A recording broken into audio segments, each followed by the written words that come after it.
All right, Mom. Come here for a second. Are you okay being here for like a half hour? Oh, God. What? Are you okay being here for like a half hour? Let me refill. Okay, my mom's getting another drink and then she's going to narrate this game for us. We're going to do a super casual run.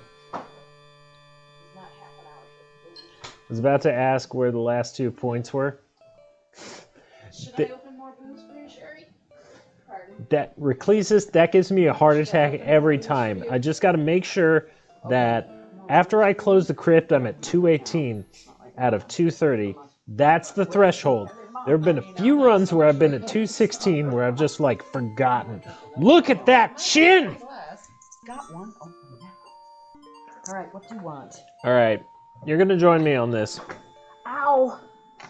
You're fine. I know, I just smacked my knee. All right, so everybody, we got 3 viewers. This is my mom. Hello, everyone. David TKI says, hi, Mom. David TKI is a multi-world record holder in Sierra Game speedrunning, so you're kind of in the presence of royalty, so to speak.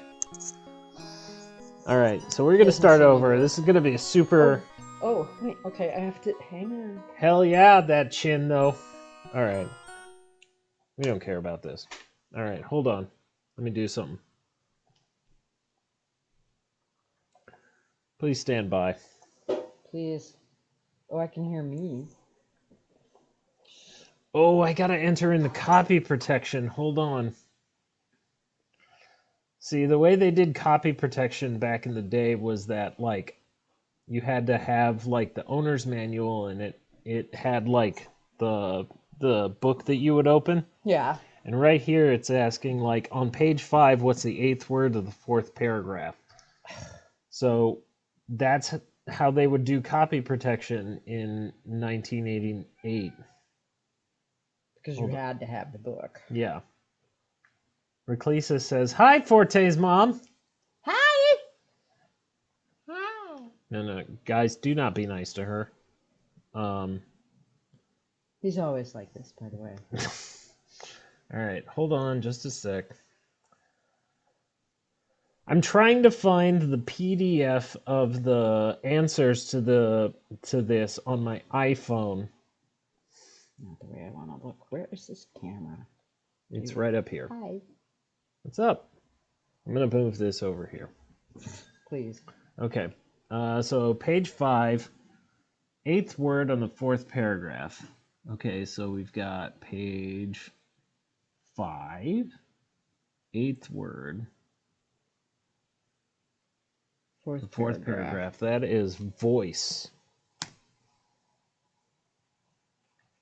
Is this your first time playing King's Quest 4? King's Quest 4? Let's say no. You're going to narrate this. Okay. How good is your sight reading? Okay, it just went. In English, I'm fine. Yeah. Okay. I'm just making sure. At least the copy protection is before the game starts and not in the middle of the game. Yeah, that happens too.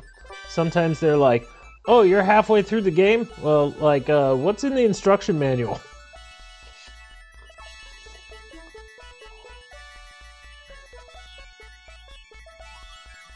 Music was written by a guy named William Goldstein, who did a lot of film work. Yeah, nothing like a little 8-bit music. William Goldstein? Did The Princess Bride? Maybe. I'm gonna double check that.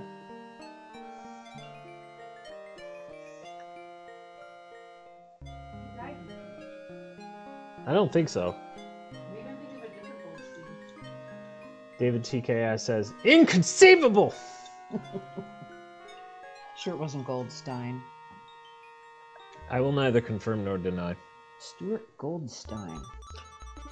My turn? Yep. With the return of his long-lost son Alexander, and the rescue of his daughter Rosella from the terrible dragon, old King Graham decides it's time to pass on his adventurer's hat to younger blood. He flings the battered hat toward his children while his wife, Queen Valenice, proudly looks on. I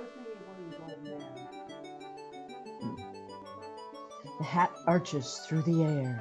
Suddenly, King Graham experiences a terrible, squeezing pain in his chest. "Help me," he rasps. The adventurer's hat lies unclaimed upon the floor, forgotten.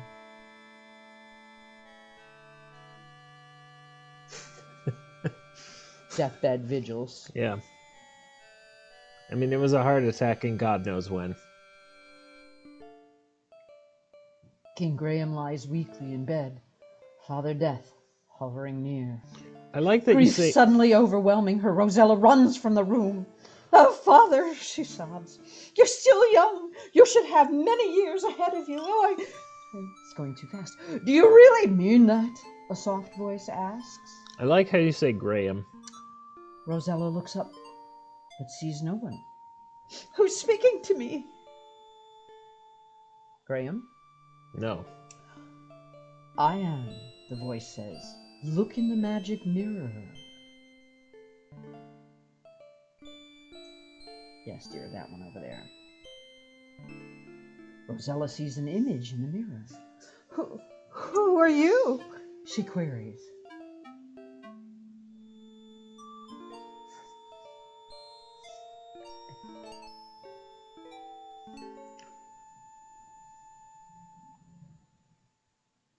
Come on. "I am the fairy Genesta. In my land of Tamir, there is a remarkable tree. This tiny tree needs 100 years to bear its fruit. But this is no ordinary fruit, for if a person were to eat it, they would find that good health and well-being would be theirs for many years." David TKI says, "Look at the plot device mirror." Rosella is much heartened by this news. "Where is the land of Tamir?" Genesta smiles. "Tamir is very far away, but with my magic, I can bring you here."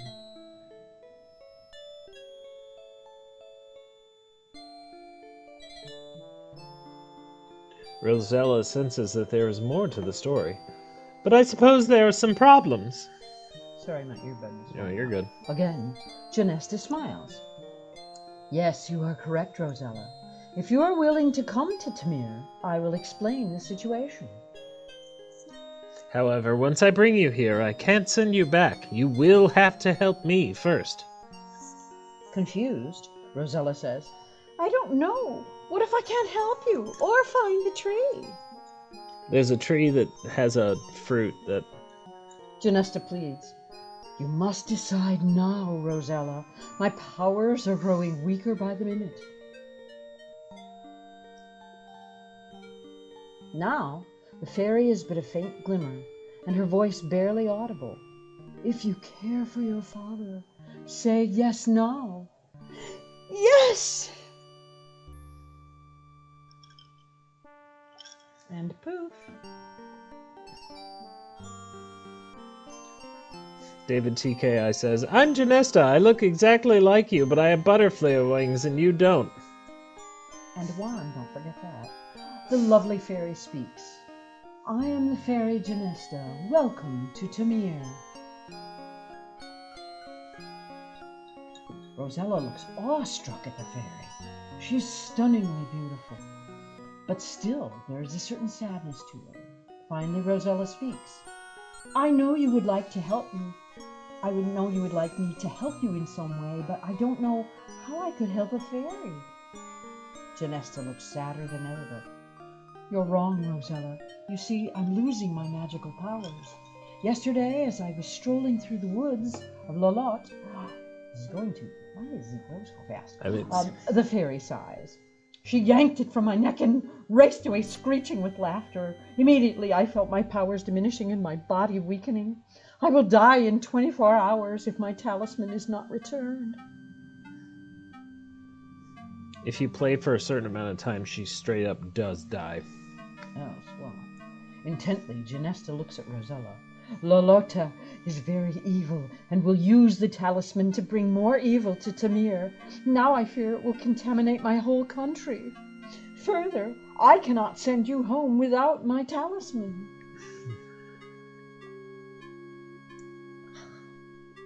Rosella is unsure as to what to do, as what she can do. Meekly she asks, I want to help you, but how? You can do more than you think, Rosella, Genesta assures her.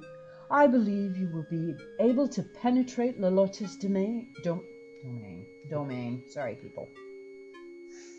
Suddenly, Rosella remembers the tiny tree. Can you tell me where to find the magic fruit? Remorsefully, Genesta looks at Rosella. It will not be easy to search to reach the tree. It grows on a tiny island within a vast swamp on the other side of the country. Mountains. Whatever. Bravely fighting back tears, Rosella says, I will help you in any way I can, Genesta. How can I find Lolotte? You go to the big scary castle. The beautiful fairy points eastward. Lolotte's castle overlooks Tamir from the great mountains.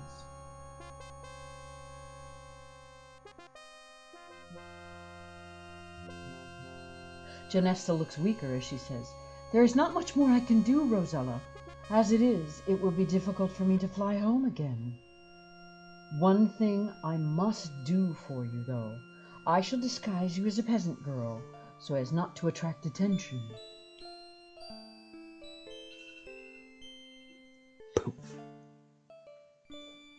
Thank you, Genesta, I think, Rosella stammers.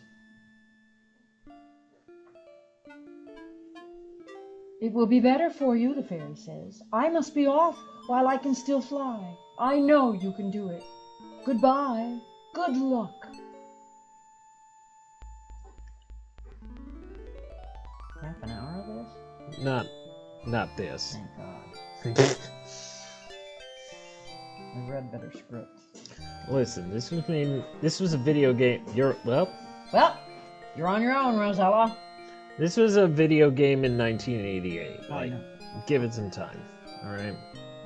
I think I tried to work my way through it a little bit back in the day. Okay. I think I liked Space Quest better, but... We can change if you want to. Well, you're on your own, Rosella. It takes a little bit of time. It's got a musical key to go through. All right. There we go. Let's speed this up a little bit. And we're going to hit... Luke. It's you, Roger Wilco, Space Janitor. Thank you, David. Okay, well, maybe I was a little over-enthusiastic with looking under the bridge. Okay, that's our first thing that we're going to hit. So, there's a unicorn. Nobody cares. Oh. Whoa! You kneel down and peer under the bridge. Aha! You have found a small golden ball. You pick it up and carry it with you. All right.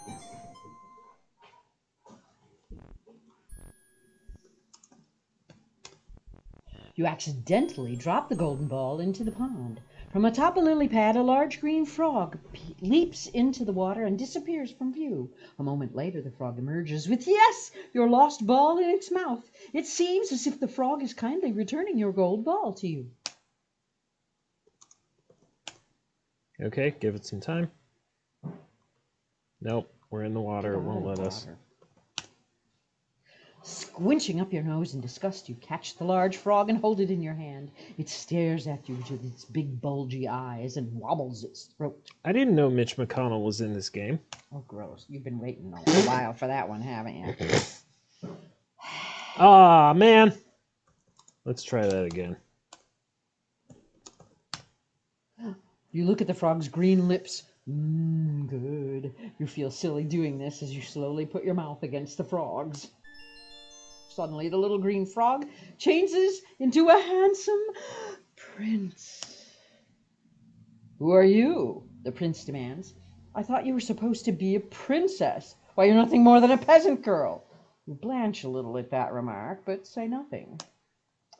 Well, ta-ta, he says. I'm off. Here, you may keep this. To your surprise, he tosses the little golden crown to you, which he now, as he takes his leave. Good riddance, you think. All right. Trying to keep this going as fast as I can. So we got a spooky manor. An interesting portrait of a young girl hangs above the fireplace. You gaze at it intently and notice that her eyes seem to stare at the left wall of the parlor. You examine the left wall very closely and notice a little latch. You flip the latch in the wall and behold, you've discovered a secret door.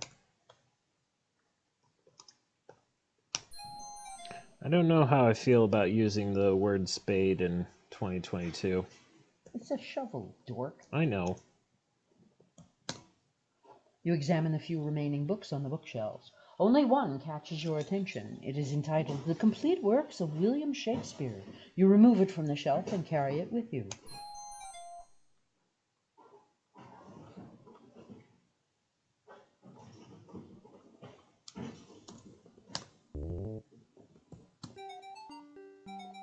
Tidy whoop. Yep. This is kind of an infamous thing in the run that I do, because it's pretty much a 2.5 minute unskippable cutscene. You hear the dwarves approaching. You watch quietly as the dwarves file in one by one, get a bowl of soup, and take a seat at the table. I'm just glad that we have somebody else to narrate this scene, because I'm the one that always does it.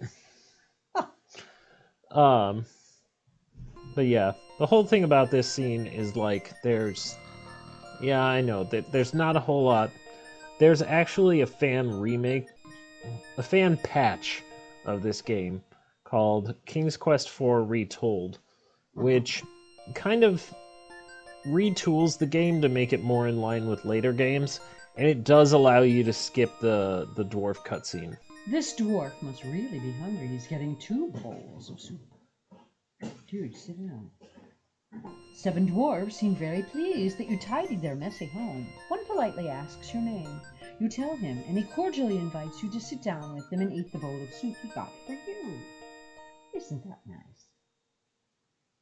You seat yourself at the table and begin to eat the surprisingly delicious soup. And get ready of 53 seconds of awkward, silent eating. Oh God, you're kidding. Yeah, they're just eating. And at one point it's going to say it's time for the little men to go back to the mine. But yeah, this is one of the big things about running this game. Not a whole lot of people do it because there's a 2.5 minute unskippable cutscene. Big, terrible. At the beginning. But I kind of like it because you get the unpleasant part out of the way first, and then you can do the really interesting stuff.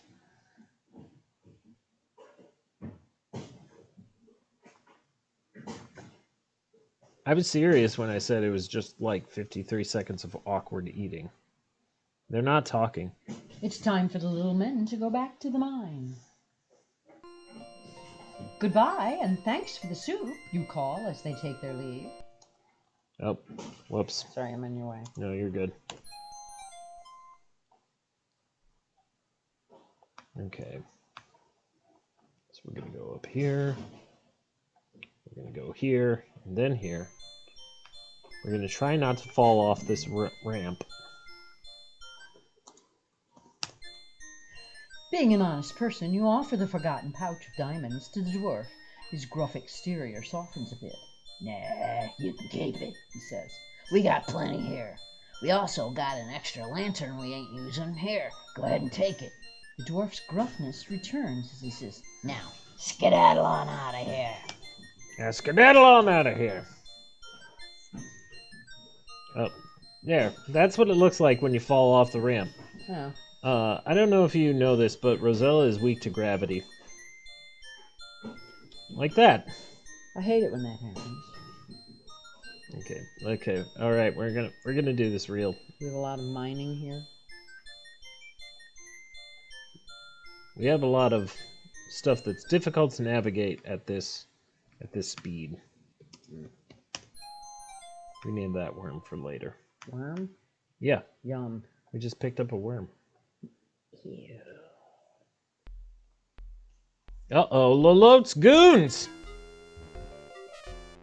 Yeah, I didn't even get to read that. Well, my pets, Lolot hisses, what have you drug home today? Lolot gives you the once-over as she does, and as she does, her red eyes begin to narrow. Are you a foolish girl who wandered here by mistake, or are you a spy sent here by my enemy, Janesta? You swear to Lolot that you are nothing but a poor peasant girl who's lost her way, and she doesn't seem to believe you, as her mouth begins to snarl and her eyes narrow to mere slits. For the first time, you experience real fear and begin to tremble. Lolot snarls, You don't look stupid enough to have wandered here. I believe you were a spy. Take her to the cell. That's another part about why this run is difficult to run. There's a lot of run parts of this run where you just kind of like sit around and wait for a bit. are we just admiring the view or what? I mean, there's an upside down skeleton, and those are pretty cool. It's hanging by its feet. Yeah. Yes. There's a rack, there's a skull under the rack. That's pretty sweet. Oh, nice. You hear the henchmen returning. Perhaps they're setting you free. Lolot gives you a sickly sweet look. You're lucky, my dear, she coos. My precious son Edgar has taken a liking to you, and he believes you. He's convinced me to give you a chance to prove yourself. You glance at the homely young man standing next to Lolot. He blushes. Best boy Edgar! Lolot continues. I wish to own the unicorn that inhabits the Meadowland. Bring me the unicorn, and I shall not only set you free, but reward you as well. To her henchman, Lolot orders, go take her back to the forest. All right. So. I'm not doing this too slow, am I? No, you're good. Oh. You're doing fantastic. What we need to do is we need to startle Cupid. And Cupid needs to show up. There he goes. Oh, you've startled Cupid. It's a naked baby with wings. I mean, what did you expect? I don't know, a little loincloth of some kind. You aim one of Cupid's golden arrows toward the beautiful unicorn. You let go of the bowstring. Zing! Bullseye. The magnificent unicorn is no longer afraid of you. It's now your friend. Isn't that nice? It is. Oh, Vivi would be thrilled.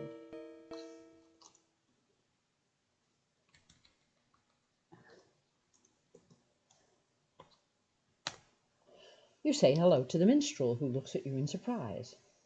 Well, well, well, who do we have here? He asks. You introduce yourself as Rosella.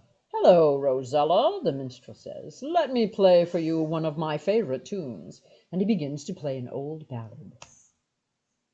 Unfortunately, it appears that his musical skills are quite limited as he plunks and pings his way through another otherwise beautiful song.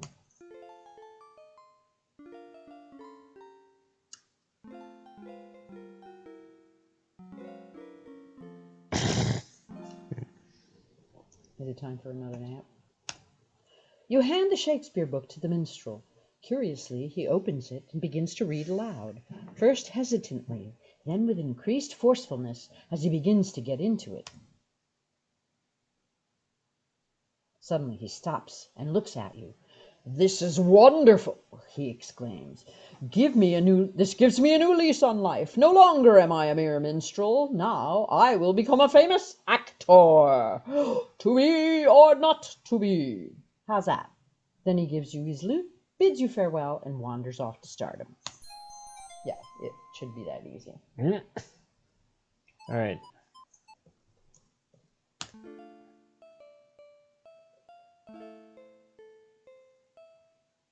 Pan? Yep. Of course. We'll We'll look at Pan first. Pan has ceased his dancing and now looks at you and the lute curiously. Pan is... oh, sorry. No, you're good.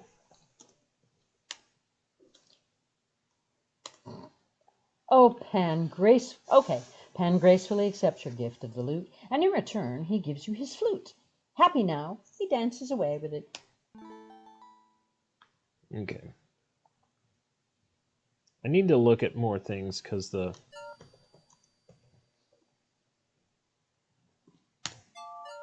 You see a grizzled old fisherman on the pier. Apparently he isn't having any luck today.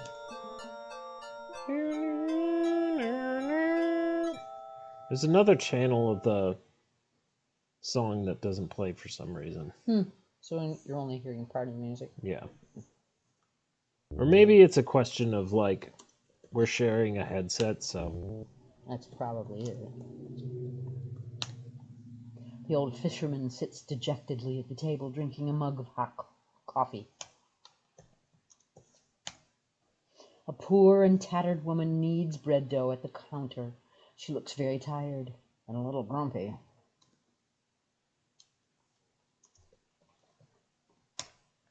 You talk to the grizzled fisherman as he sits at the table. Sighing, he tells you, "Them fish ain't biting lately. If things don't get better soon, I don't know what to do." You say hello to the poor woman. With little patience, she responds, "What are you doing here, young lady? Can't you see I'm busy? We have enough problems without worrying about you." I just happen to have a pouch full of diamonds, so... You give the pouch of diamonds to the astonished woman. She and her husband exchange glances.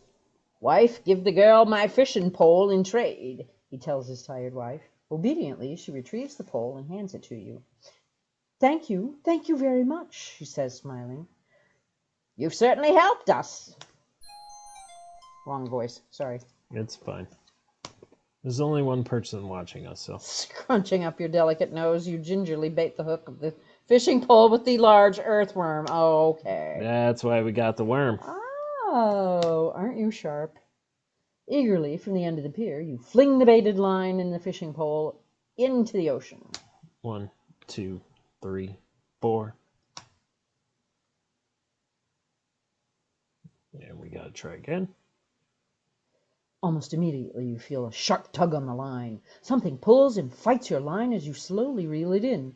There it is! You have caught yourself a fine, fat fish. The fine plus-size fish.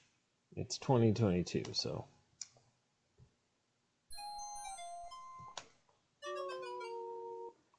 Fine, well-fed fish. There. Okay. We gotta find a peacock feather. There's a peacock. You just rip it out of its tail, or what? No, we gotta find it. The peacocks are there as a clue for you to, like, find the feather. I see. Alright, and now we gotta get eaten by a whale. This may or may not happen immediately.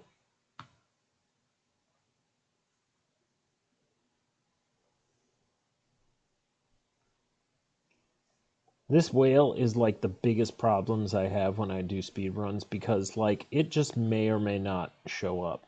Like, that's the deal.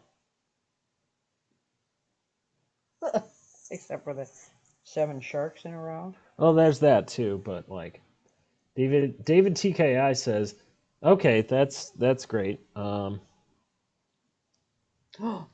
make a tasty morsel for that hungry shark. You didn't just get eaten. I just got eaten. Dude. Like, straight up. David TKI says, this human food is wholly good. It tastes surprisingly peasant. David TKI is all about those dad jokes. Which I begrudgingly appreciate. David, you need to meet my granddaughter, who loves a good, terrible dad joke. All right. David, thank you for hanging out for the mom percent run. Am I dismissed? No, you're gonna stay here, and this is going Oh. up on YouTube. Oh So God. I hope you're Oh, having fun. thanks. Warn me now. We're gonna take a drink break that I edit out later. Isn't that fun? Okay. There we go. Ah, whale.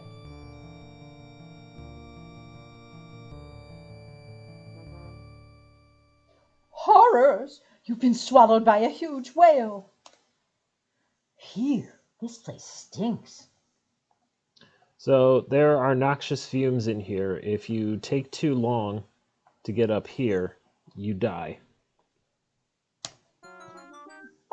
Tickle. You frantically tickle the throat of the whale with the big peacock feather. You begin to feel a quiver under your feet, which quickly turns into a mighty tremble. Suddenly, you hear a thunderous achoo, and you are swept out of the whale's mouth in a tremendous wave of ocean water. Again, you find yourself swimming in the ocean.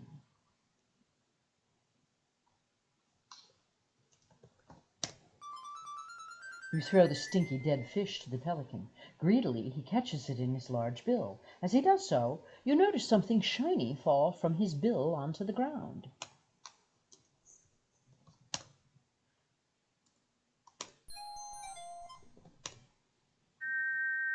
Yeah, I just put in toot. You put the shiny silver whistle to your lips and forcefully blow into it, producing a loud tweet. To your astonishment, a friendly dolphin appears just offshore and jabbers excitedly at you. You look at the ground inside the wrecked boat. What is this? Why, it's a golden bridle. You pick it up and carry it with you, as you would. Yeah, I mean, whenever you find yourself on a deserted island. Golden anything.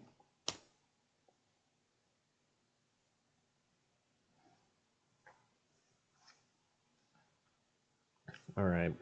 So we've got the bridle.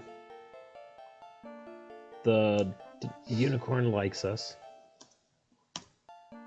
As the beautiful unicorn offers no resistance, you gently place the golden bit into its mouth and fit the bridle and reins over its majestic head.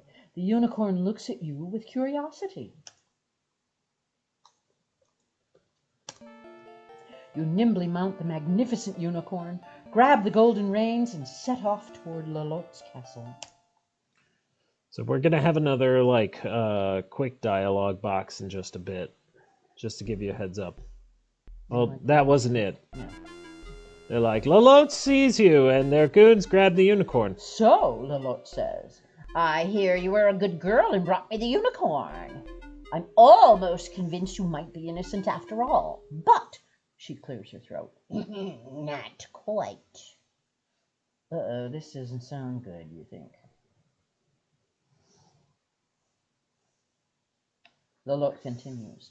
I am desirous of the hen that lays the golden eggs. Currently, the hen is kept by the ogre and his wife. Bring me the hen, and you shall have your freedom and a great reward. Take her away, Lolot orders her wounds. All right. So before we do that, we're gonna save Dad.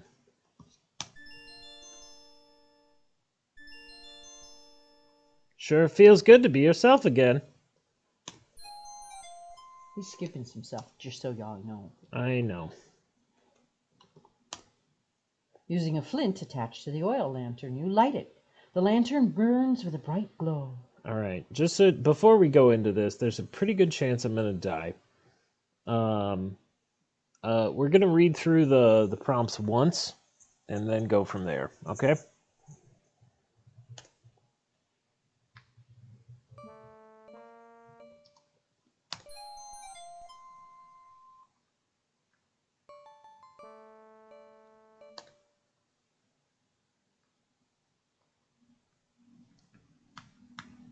Because I made a big deal out of this, it's not going to happen.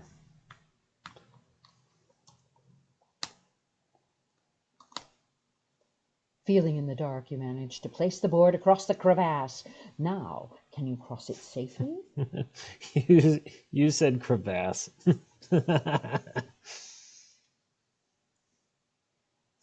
Mr. Funny Man here. Oh, feeling in the dark again, you manage to pick up the board without dropping it into the crevasse. Jerk.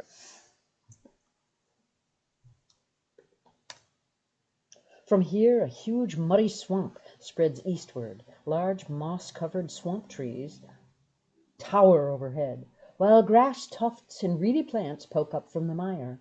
You can hear the many chirpings and croakings of unseen swamp creatures. All right, so we're going to do a few things here. We're going to save, first of all. We're just going to wander in. Uh-oh, what did you do, Rosella? Don't you know that some swamps are quagmires that will suck you under? As you take your last breath, you contemplate this final information.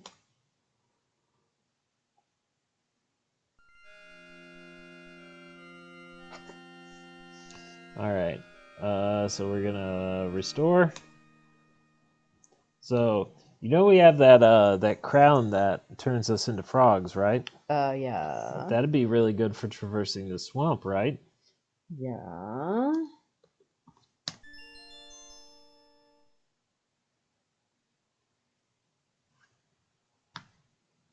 Oh, you are so smart, honey. Oh, boy, I sure love frog legs. Wear a long dress. All right. So what you got to do is got to type hop. That jumps. And pressing the space bar right here re-enters the last thing that you put in there. So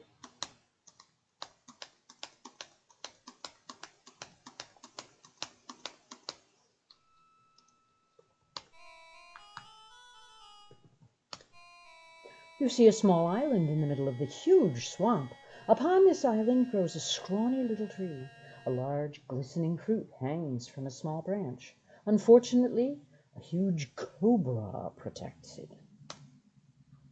So we're going to get a hair.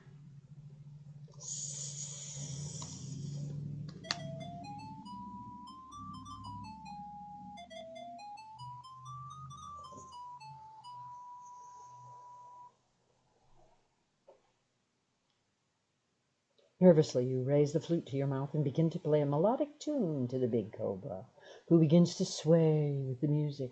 Soon the snake is mesmerized by it and falls into a hypnotic trance. Okay. This is the magic fruit that's going to save my dad. Yeah. Okay. Okay.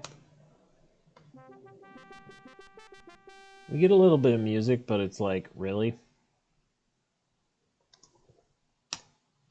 We're going to need that later.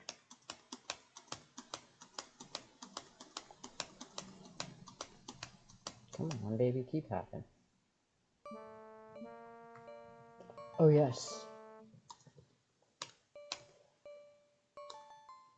You've read that already. Yes, I did. He doesn't want me to say crevasse again. You will say what I want you to say. Crevasse, crevasse, crevasse. Oh no! You've been caught by the vicious troll. Fate be what it may, you are dragged off to meet it. No, we're going to try that again. Nope. God damn it. Don't you mean gosh darn it? I will say what I want. PG audience here? No. You guys have heard Chuck Rhodey.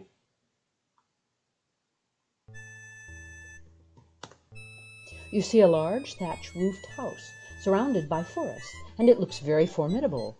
It might be wise to use caution here. All right. We got to go in there because they have the hen that lays the golden eggs. So That must be the vicious troll's wife. Ogre?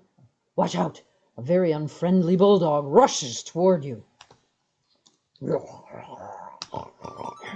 Quickly you toss a bone to the big dog, who catches it in midair. Happily with his surprise gift, he takes it to... whatever. He takes it to his favorite rug, begins to gnaw at it. He seems to have completely forgotten you. Now you guys realize where I got it from. Okay, fine. So what we're going to do, normally what you're supposed to do is hide in the closet right here. Yes. But we're not going to do it because it makes it go a little faster. Eventually what it's going to say is it's going to say the ogre is coming. So what we're going to do is we're going to go up into the upper story, grab the axe that he has hanging there, come back down, get into that closet. There he is.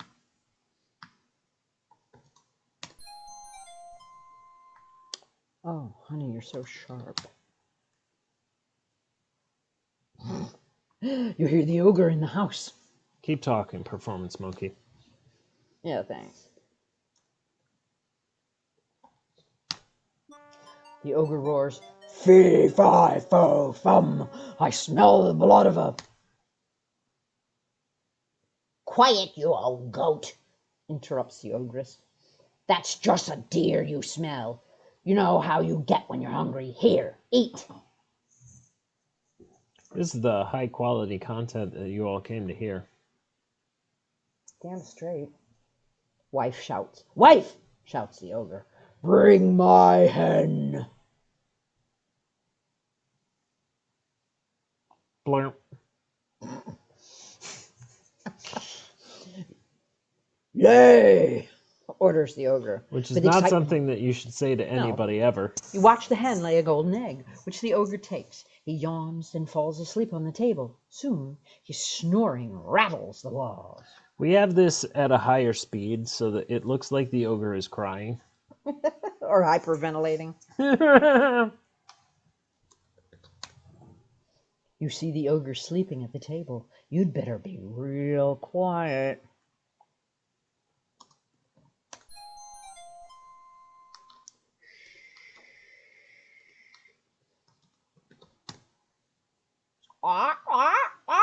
Yup.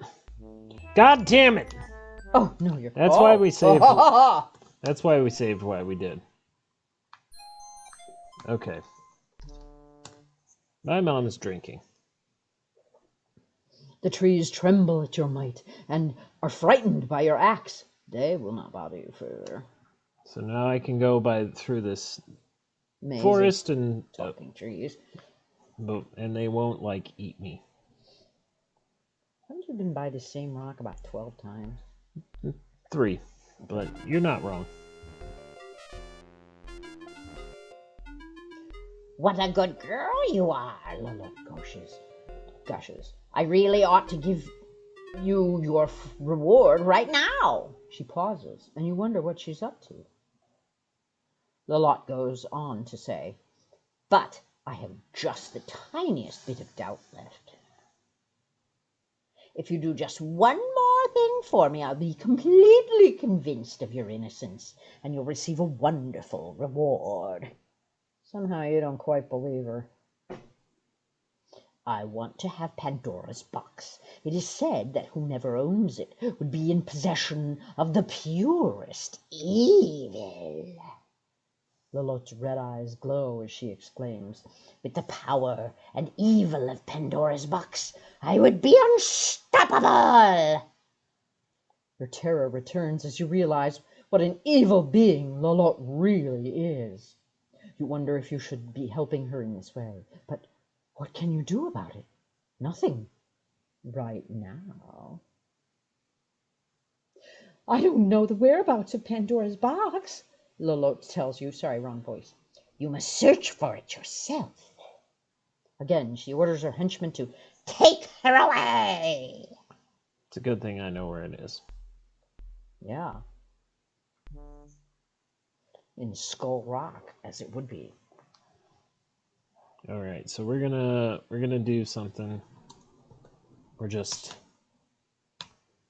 prepping a few things. You just managed to snatch the glass eye from the grasp of the old witches. Now they are totally blind and helpless. us back our eye, the old witches plead. This is a dismal and dreary cave. Within it reside 3 one-eyed old witches. In the center of the cave, over a hot fire, boils a foul-smelling brew inside a large black cauldron. Yeah, we're gonna leave. Yeah. We're gonna go back in. Give us back our eye, the old witches plead. Already. As you re-enter the dismal cave, the 3 one-eyed witches throw something toward you, which lands on the ground. Here, take it, they cry. It'll ward off the undead. You'll need it. Now, please, give us back our eye.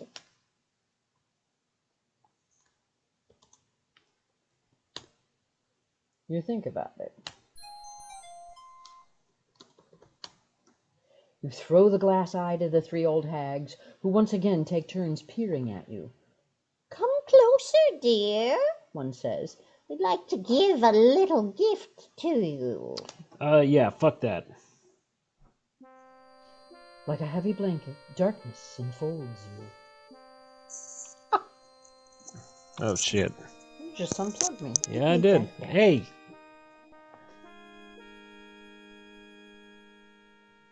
Alright, it's night now. Ooh, there's the scary trees again. Yep. Ooh. They know better than to mess with me.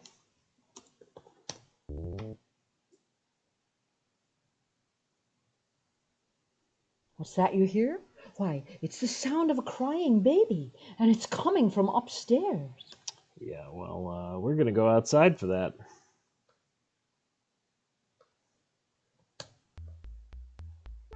The terrifying zombies senses your obsidian scarab. It immediately retreats and goes back to whence it came. You carefully dig a small hole at the poor baby's grave. What is this? You've uncovered a silver baby rattle. I should You bend down, pick it up, and carry it with you. read the tombstones. That adds some lore. This is a lore run by the...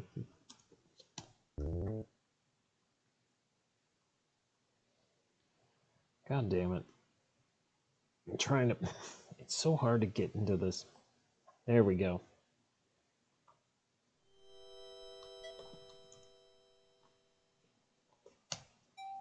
The baby's cradle rocks to and fro as a baby's voice wails from within. The crying baby seems to be in here.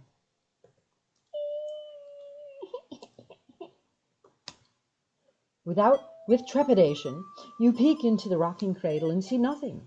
Tentatively, you reach your hand into it. There is nothing there. You drop the silver rattle into the baby cradle. As you do so, the crying of the baby ghost and the rocking of the cradle cease. You breathe a big sigh of relief.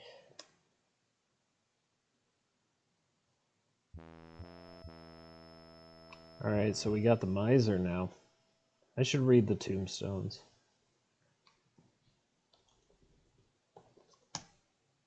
Here lies Newberry Will. His life was finished because he took ill. But none'll miss him. He should have been wiser. 'Tis his own fault for being such a miser.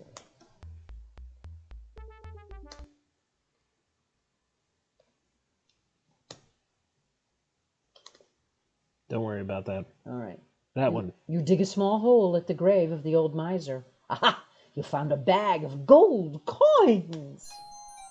You bend down, pick it up, and carry it with you. Alright. We don't care about the zombies. I didn't get to read about the terrifying zombie.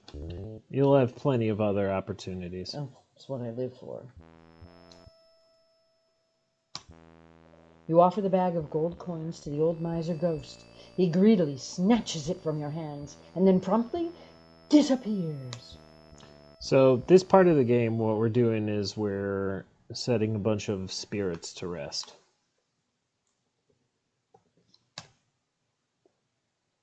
Betty Cowden.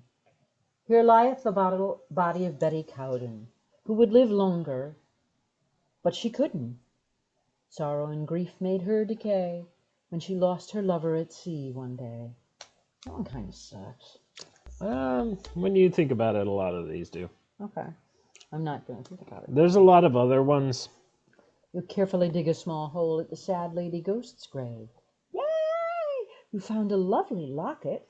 There's a lot of other ones we might take a look at a little bit later. But they're pretty good.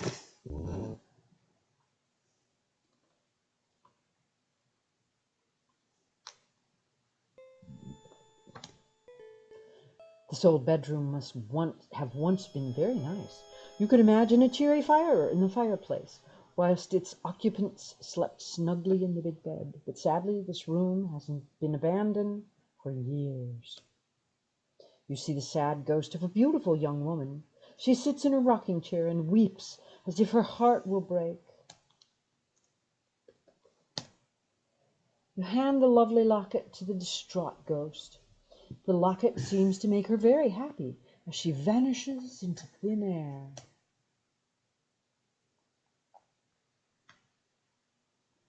The sound of anguished wailing reaches you. That means the guy's not in here. The guy that I need.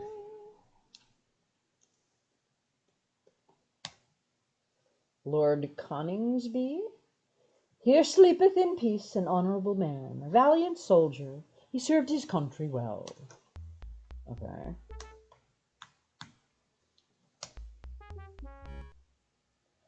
You dig a small hole at the grave of the lord of the manor. Gotcha! You found an impressive Medal of Honor.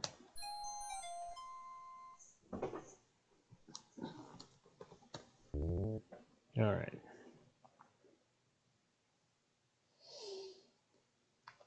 Oh, it's the sound of anguished wailing again. I really would wish that...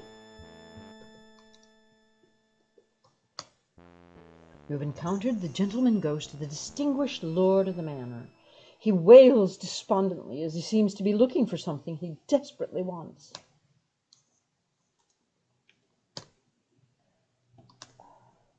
You offer the Medal of Honor to the wailing ghost.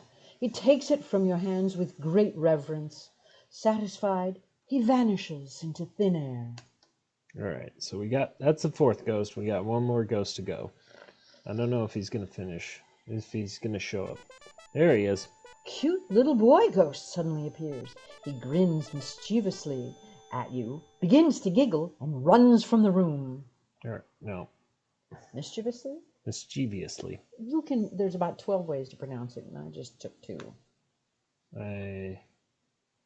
There we go.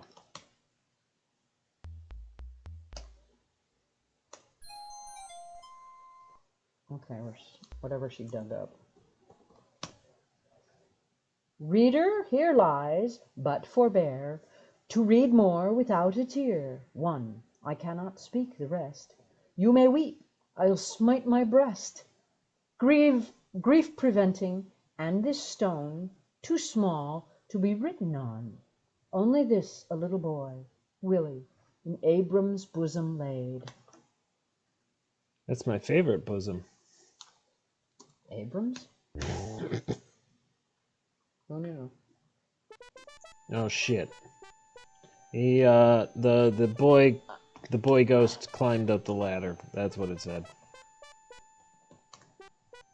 After adjusting your eyes to the gloom, you soon see that you've stumbled upon the musty attic of the old house. The trap door in the floor is open, and from it a ladder leads down to the room below. Useless junk and boxes clutter the room. There's an interesting chest near the open trapdoor. You give the toy horse to the little boy ghost in hopes that he will vanish like the others before him. For a moment, you fear that he will not, as he takes time to examine it carefully. Suddenly, he grins at you, and in a twinkling, disappears. Am I getting paid for this? No. You peek into the open chest and find an old set of sheet music. You take the sheet music and carry it with you. Good God, does she have like huge pockets or what? Yeah, that's the thing about old adventure games. I don't see a backpack, a satchel, nothing.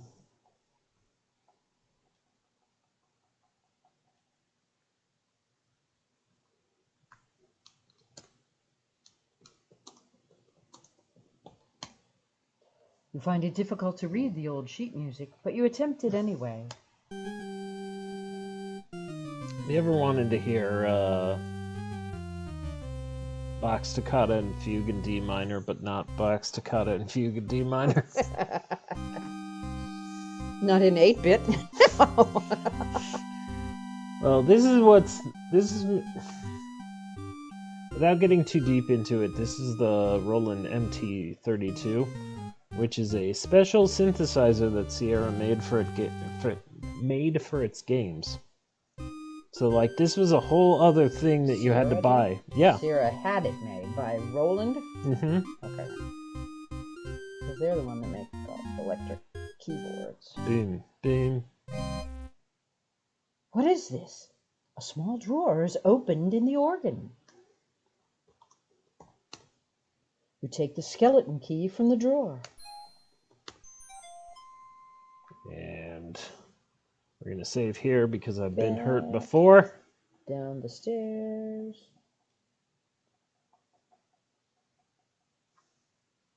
Yeah, that's a hell of a drop.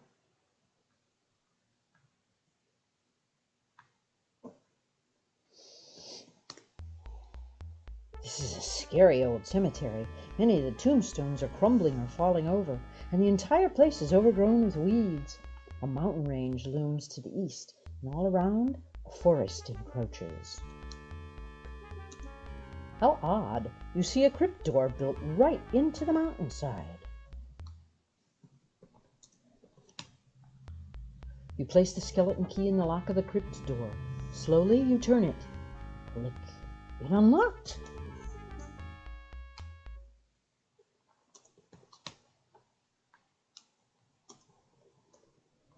You reach down and get the pile of rope. To your happy surprise, you find that the rope is actually a rope ladder attached to the end of the platform. Gladly, you throw the rope ladder over the edge of the platform, where it falls to the floor below. You can totally fall down and die.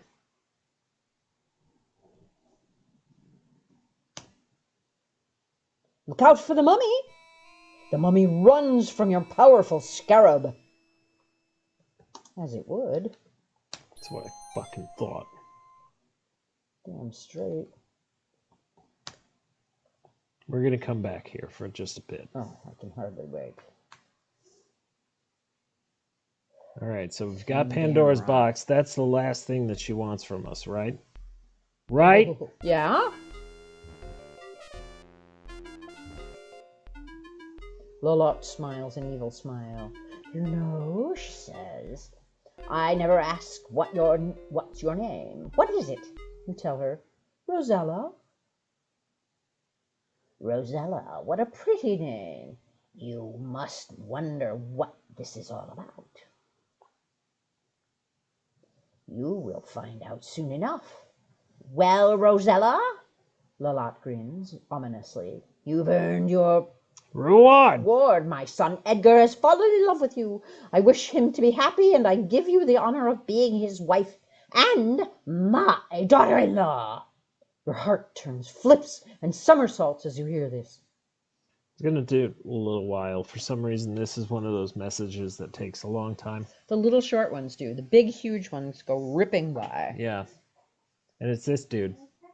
He's got a little crown. Isn't he cute? You'll be married first thing in the morning, she informs you. My hand hurts. You will sleep in Edgar's room tonight while my son sleeps elsewhere.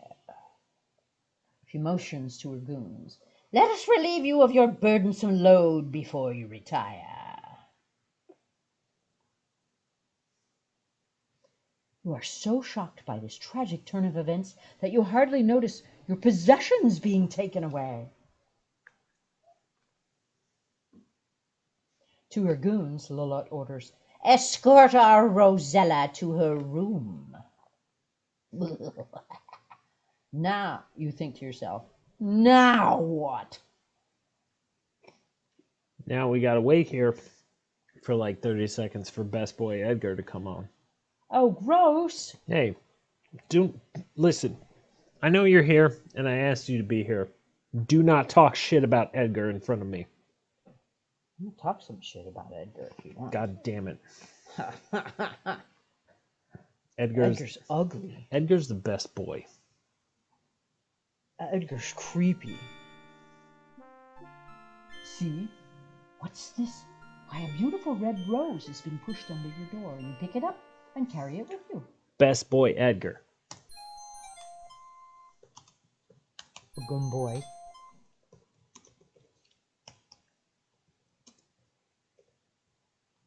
Not letting me read because I didn't like Edgar. Well, that's what you get.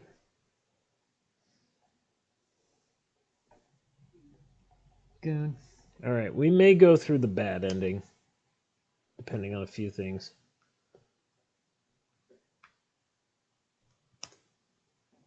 Here are all your possessions.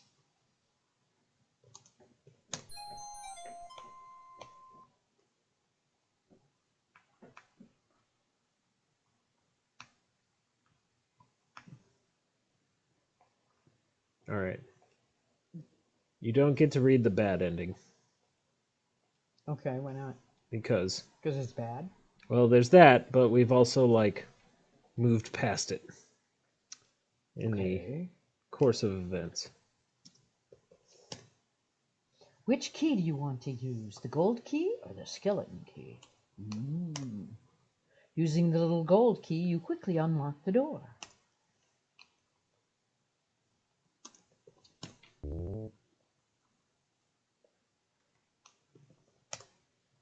So, this is Lolotte's bedchamber. You question her taste in decorating, as her furniture is a bit on the gaudy side.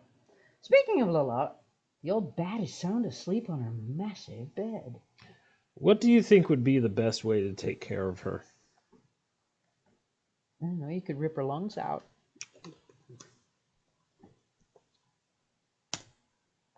You aim a golden arrow toward Lolotte. You let go of the bowstring. Zing! A direct hit. Lolotte sits straight up in bed, a look of agony upon her face.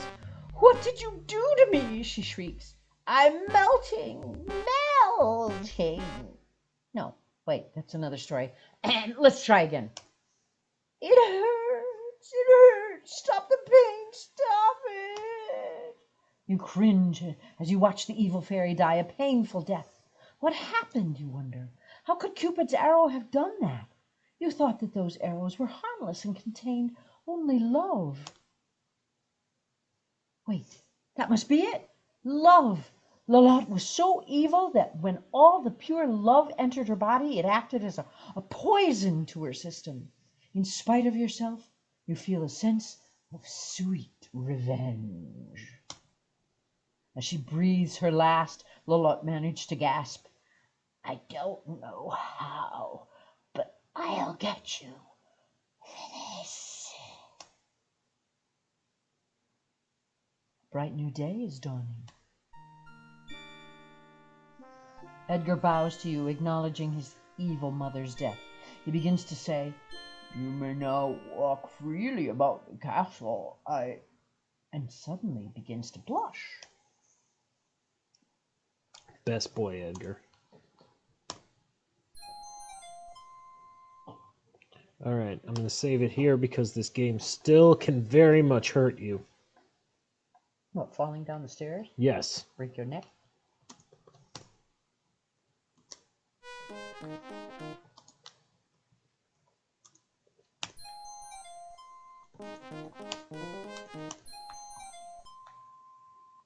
Thought you got all your stuff before. I didn't get the box your in the stuff, head. but not the stuff she asked for. Yeah. Got it. And by the way,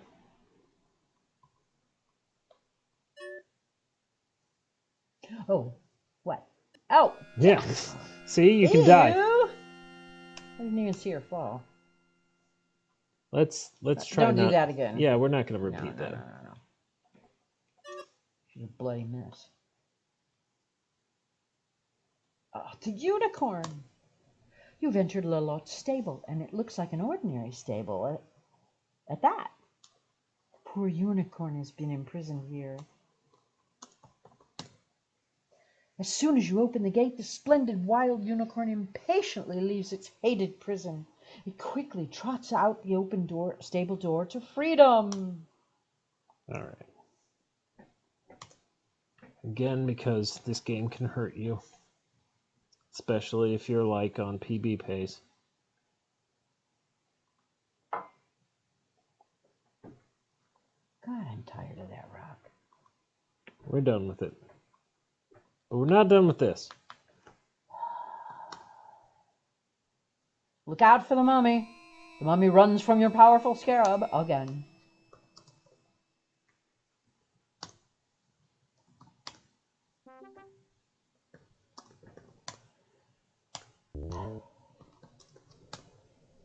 You place the skeleton key in the lock of the crypt door. Click. It locked.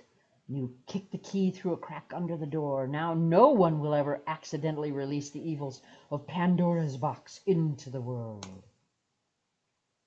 All right. We're almost done.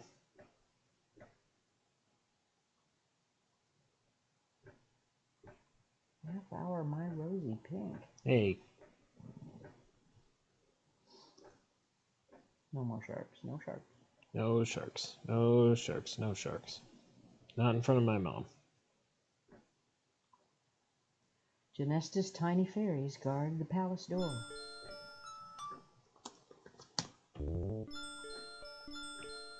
All right, you ready? Yeah. Genesta's bedchamber is very beautiful and serene. Genesta lies very still upon the seashell bed, her concerned fairy helpers hovering near, and her pet snow leopard lying close by. Ooh. You give the magic talisman to the dying fairy. Almost instantly, the color returns to her cheeks, and her green eyes begin to sparkle. She sits up in bed, stretches, and smiles at you. Hey!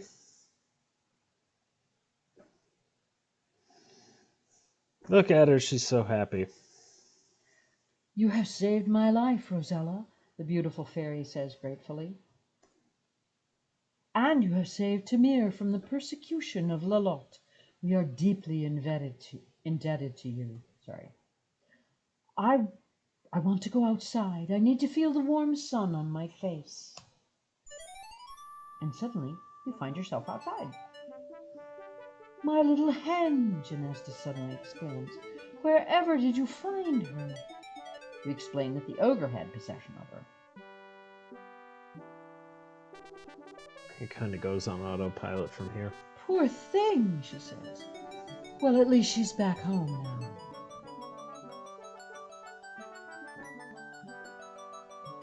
Now for you, Rosella, Genesta says. It's my turn to help you out. I will return you to Daventry, and with the magic fruit, you will be able to save your father's life. We'd better hurry, though, as he doesn't have much time left. Yes, you are anxious to get home again. But first, Genesta proclaims, let's replace these peasant clothes with your royal gown. Belittle. With a twinkle in her eye, Genesta announces, there is someone else deserving of a reward for his kindness and heroism. You have a beautiful soul, Edgar, the fairy says to the ugly little man. You should look like what you are.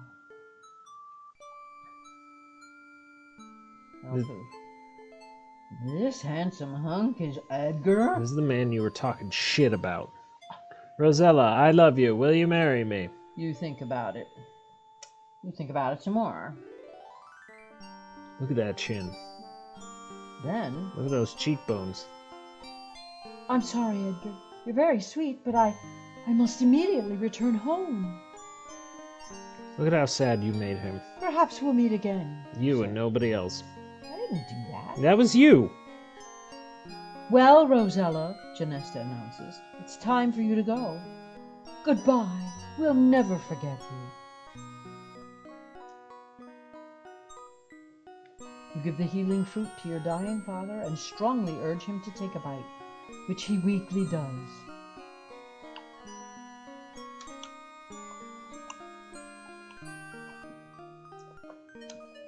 Ah! How are you feeling, Father? You excitedly ask him. Be King Graham. Never felt better in my life, is his reply. What is in this fruit, anyway? He wonders. It is magic, Father, and you tell your excited family that of your adventure into Mienne. I don't think you're through with this hat yet, you say. Your brother Alexander and your mother, Queen Valenice, readily agree. You've got too much life ahead of you.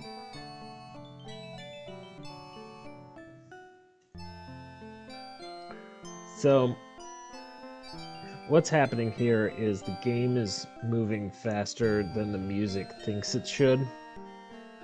So, there's going to be like a few minutes of silence. There's going to be like a minute of like no action on here. But we get Roberta Williams in just a second. This is a good thing? I mean, Roberta Williams is pretty badass. I'm going to put that out there. She posed nude in a hot tub for the cover of a game called Soft Porn Adventure. And like a bunch of male reporters came up to her and was like, well, how did your husband talk you into that? And she was like, what makes you think it wasn't my idea? So all's well that ends well. Until next time, goodbye. Boom. All right. That's it. That's the game. You're done. So goes Perils of Rosella. I release you from your servitude. Thank God for small favors. Oh, God. Get out of here. Have a lovely all. All right. We're going to try. Tell you what, guys. I'm going to get another drink real quick. Let me go. I'm definitely putting that on YouTube and never doing that again. Thank you very much, Mom. Love you. Get out of here. Fine. All right. I'm going to do like an actual run after I get another drink.